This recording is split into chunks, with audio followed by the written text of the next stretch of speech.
welcome back to the Cities and Channel. We're all staying safe and well. I'm going early with this one because, yes, I want to get it out of the way. Story of the game. I've done with player ratings, so check that out, guys. I just want to get this out of the way and done and dusted and concentrate on my Pepsi 11 for Sporting Lisbon because I've had enough today. I was too disappointed today. Hey, doesn't matter the scale of things, does it? There's, it's not a matter of life and death. Well, Bill Shankly said it was. I probably agree with him, actually. But onwards and upwards. We're going to get beat at some stage. I didn't expect to get beat at Bournemouth away, though. But I think every 50-50, they sort of won it fairly.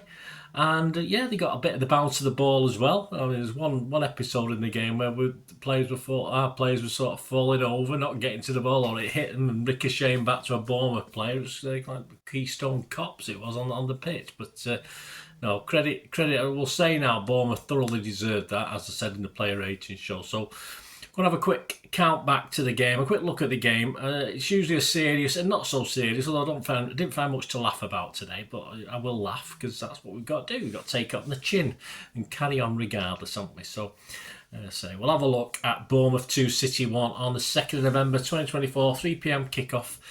We're not used to these 3pm kickoffs. Match day 10. It leaves us second in the table, 2 points behind Liverpool. I think 3 goals behind them on goal difference as well. That'll make the game. We've got a couple of games before them, but we're playing, don't we, Anfield in early December or the 1st of December, so that'll be an interesting one, won't it? But if Bournemouth can do that to us, hopefully, fingers crossed, Pep won't have to play injured players, which I thought some of the team were today. People like Walker, he couldn't have been fit. I mean, some of these performances today, the players couldn't have been fit. So Pep's trying to prove something, I think, today.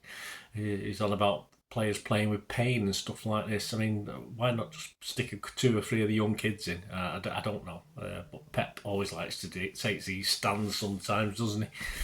But that's what he does. That's just how he is. That's why he's a genius, I suppose, because he does these relatively silly things at times.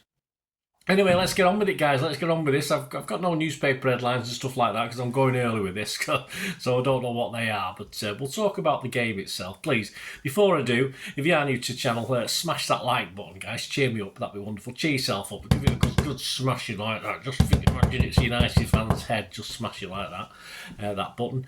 And please, if you're not subscribed or you're not a subscriber, please consider that if you find this informative and entertaining enough. Hopefully it is, even despite the disappointment. And if you do check the channel, you'll see stuff on film and TV as well. Another passion of mine. I don't get as irate over film and TV as I do over this, but perhaps Jimmy Grimble, stuff like that, where I'm a bit passionate about it. But check that out, guys. And if I do have sponsors and memberships at the moment, so if you're interested in that, just stay tuned till the end of this and find out ways of supporting me, either financially or just a little bit of your time. Just a few seconds of your time helps me out as well, so stay tuned for that. Right, let's get on with this.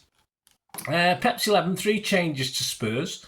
I got 9. I was quite happy with that because I had Walker and Akanji not in my team, so them playing was a total surprise. As I said, Walker apparently wasn't going to be fit till after the international break, so he didn't look fit, did he? I mean, he's not been playing great anyway, but he was shocking today. But check out my player ratings, as I said. So I was happy with 9 based on that because Pep told lies to us. They either told lies to us or whatever with the availability of these players.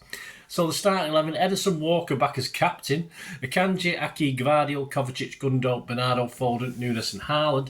Not a bad bench for City, but there's no way KDB was getting his tracksuit top off, was it, today? So why is he there? I'm just leaving him in the stands chatting to Noel Gallagher or something. But anyway, Ortega, Doku, no, Carson today. Poor Carson's been demoted. Ortega, Doku, De Bruyne, Savic, Wright, Simpson, Pusey, O'Reilly, Lewis and McAtee.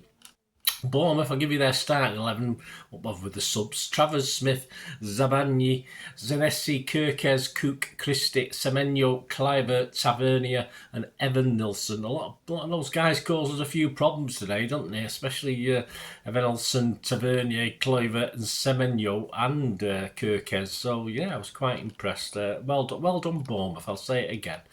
2 minutes, Aki loses it. Double bite of the cherry for, the cherries. But Semenyo slides in And it's well blocked by Edison, but it falls for Cliver, who again is denied by Edda's legs.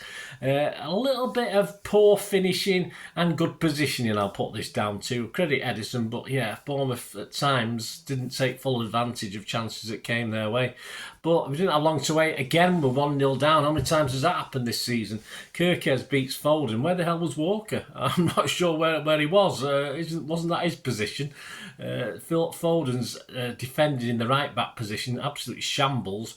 And of course, he gets to the byline and passes it back across. And great play by Semenyo. He sort of controlled it with his back and turned, and in one lovely smooth move, of course, placed it into the far corner. Gvardiol was totally beat. He couldn't do anything about it. Edison couldn't get anything on it, just too wide. And a thoroughly deserved goal at that stage, a 1-0 down. 13 minutes, Aki had a chance that sort of almost went over the roof. We nearly lost that ball, didn't we? 29 minutes also, a big gap. It's a comedy of errors. This is what I was talking about, where I think Walker's attempted tackle sort of bounced back to Bournemouth and he fell on his ass, and then Nunes slipped over trying to get back again. What the hell's Nunes was playing left wing? He was in the right back position. I mean, where exactly were other people? Where were Gvardiol? Where were our DMs, Gvardiol and Kovacic? Where was anybody? It was shocking.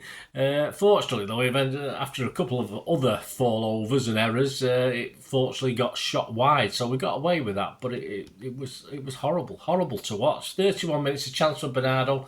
About 3 men between him and the goal, and he managed to find one of them, and that was blocked. 39 minutes, Haaland ends up limping off. I don't think he fancied it today as he collected it, because I think he went down a second half, didn't he? And looks as though he might be going off at some stage. He collects across from Nunes and tries to flash it near post when it looks as though he could have curled it. He's on his left foot when we could have curled it over into the far corner, but he tried to catch the goalie out of the near post and ended up screwing it a little bit wide. 45 minutes, Foden does well. Tries to feed it through to Nunes, but it's just cut out by Bournemouth. He sort of went along the 18-yard box, and then just Nunes was there, but it just got cut out by the Bournemouth player. So 1-0 down at half-time, deservedly for Bournemouth, who've always looked the more dangerous. It could have easily been 2-3-1. All right, 2-3-0, because there weren't clear-cut chances any chances we had. In the second half, 46 minutes, almost again immediately from the start, Bournemouth, Evanilson's effort is blocked by Edison for a corner. 51 minutes, Nunes does really well, but Foden pulls a shot sadly wide, which he tended to do today. He had at least 4 or 5 chances that he pulled wide of the post. 64 minutes, Bournemouth double the lead. Yes, it's 2-0. I couldn't really see us coming back. Milos Kirkes, turning provider, set up Amben Ilson. A smart finish, on the stretch in the middle. He got his studs on it and it went in the goal. Superb goal. Edison, absolutely no chance whatsoever. 2-0. You're thinking this is game over. Tavernier kills a right-footed effort, but it hits it inside. Was it right foot or left foot? I'm sure it was his left foot, wasn't it? But it hits the inside of the post and rebounds out to Smith. I assume he was onside. I don't think there was a flag. Who sort of skied it, didn't he? I mean, we got away with that one as well. It could have been 3-0. Probably could have been 4 or 5-0 at this stage. 71 minutes, a yellow for Walker for a bit of petulance after he'd fouled someone. 73 minutes, Lewis came on for Aki. 77 minutes, another one wide by Foden. As I said, he had 4 or 5 of the chances today and certainly didn't have his shooting boots on. 80 minutes, yes. Haaland stretches, gets one of those, a bit similar to the goal he scored the other week, where he stretched and managed to get it into the net. Was it Southampton? But of course, the shot on target, the keeper saves quite easily. Not enough pace on it. 82 minutes, it's 2-1 of 2-1. City, a short City corner. It ends up eventually with Gundo on the edge. A lovely teasing cross. One of the decent things Gundo did do in the match. And a brilliant header from Gvardiol, and the keeper sort of got a hand to it, but it was I think it was over the line when he got the hand to it anyway. All he did was hit it into the sort of roof of the net. But 2-1, you think we don't deserve to get a point, but we can try and get a point from this, and we certainly had a go. Too little too late, unfortunately. Doku came on, who again supposedly isn't fully fit. but you know, he did a good job when he did come on 85 minutes for Gundo. 90 minutes, Doku goes sort of near post, but the keepers are wary of this, and he's ready and poised, so he manages to smuggle it round for a corner. 93 minutes, Haaland's a reasonable header actually. He got it down, he didn't get a lot of power in it, but he managed to get it down, it's saved, and then the ball bounces right out to him, and he's a bit off balance, and he can't turn the rebound, and it hits the post. But this is the sort of thing we paid the money for, didn't it? This is the sort of things we wanted. This is, you know, to save games for us, but it just didn't happen. 96 minutes, yeah, Foden, probably his closest effort of the day. Sent his shot just wide of the post. And that was it, finished, finito. And the Bournemouth fans go crazy, and the tunes are played all, I think they're playing them all night. I think they're still playing them actually, about 2 hours later. The stats, yes, shots 12 for Bournemouth, 6 on target, 19 for City, 4 on target. I'd say it still felt Bournemouth had the better chances. We'll see the XG in a minute. Possession 65% for City, 327 passes for them, 597 for us. Our pass accuracy 90%, which is okay, but not our best. 84% for Bournemouth. Fouls 10 by them, 6 by us. Yellow cards 2 for them, 1 for us. Offsides 2 for them, none for us. And corners 3 for them, and yeah, 10 for us. I suppose we did sort of score from a corner, didn't we? It was a short corner, but event ended up in a goal anyway. Yeah, the XG, according to XG Philosophy, at XG Philosophy, 2.09 for them and 1.64 for us, which sort of backs up the fact they had the better chances, even though we had more of them.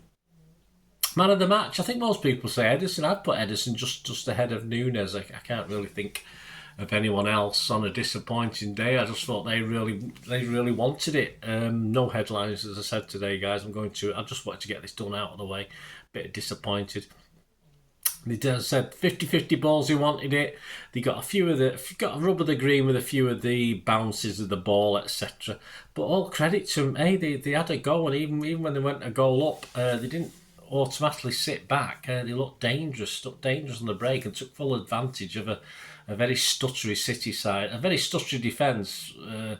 You know, when you include Gundo and Kovacic as well, who seems to be playing a dual Rodri role, but you know the two of them didn't even add up to half a Rodri.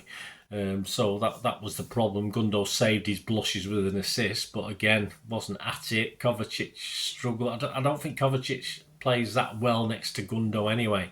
I don't think it works for whatever reason. I think we tried that before and it's not worked when we put a better team out. So there you go. Yeah. So let me know your thoughts on this. We'll call it a day there. I'm gonna have a bit of a rest now, and I'm gonna do me Pepsi 11 for the Sporting game. I'll probably do that on Sunday morning when I've had a sleep and recovered from this. And it'd be interesting to see what the Pepsi 11 is for the Sporting game, because that is another massive game. That team is on fire. Sporting CP, or Sporting Lisbon as I know them. So they're on fire at the moment, and they would have watched that today and be rubbing their. I think they'll be rubbing their hands in glee, as will Brighton, of course, who we play up in the league next before the international break, and I'm going to that one. So, so join me for that Pepsi 11 anyway on Sport. There's a City 130 as well, a Europe special on Sporting, so please check that out. There's some City 130 for Bournemouth game as well. Not many people watch that, so if you get a chance to watch it, guys, please have a look at that as well and give us your support. And as I said, if you like what I try and do, stay tuned and find out ways you can help support the channel.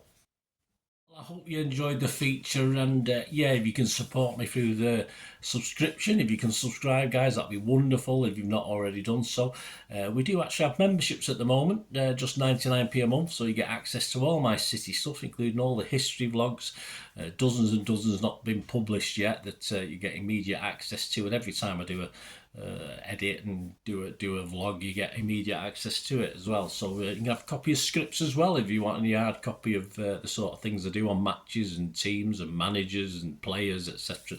So if you can join the membership, that'd be wonderful. We do have sponsors at the moment. Piat 6505 are our current sponsor. They have a little eBay shop, so if you check in the comments section, there's a link there to the shop. They sell movie posters from the 90s and 2000s. They sell DVDs, some classic Hollywood movies, some classic foreign language ones. And if you do see anything you fancy on there, if you do place an order, just mention me, just say Bernard sent you, and you automatically get 10% reduction in the cost of your order. So fill your boots, guys, and my thanks to P@6505. And yeah, if you want to support the channel just by watching the ads, that helps. Watch the ads, let them play through while you just have to check your phone or something, let it play out. And of course, if you follow any of the links, that always works as well. You follow a link to one of the ads and you fancy something. I've done it myself. I've followed a link and actually purchase something from another organisation. But it can happen. It can happen. Not all ads are stuff you're not interested in. And of course, if you can give us a like, guys, that would be absolutely fantastic. All likes are much appreciated. Anyway, thanks for watching. Until the next time, of course, I only ever ask one thing, don't I? Please, I ask you all to stay safe, especially you Blues. Until the next time, come on, City. Bye for now.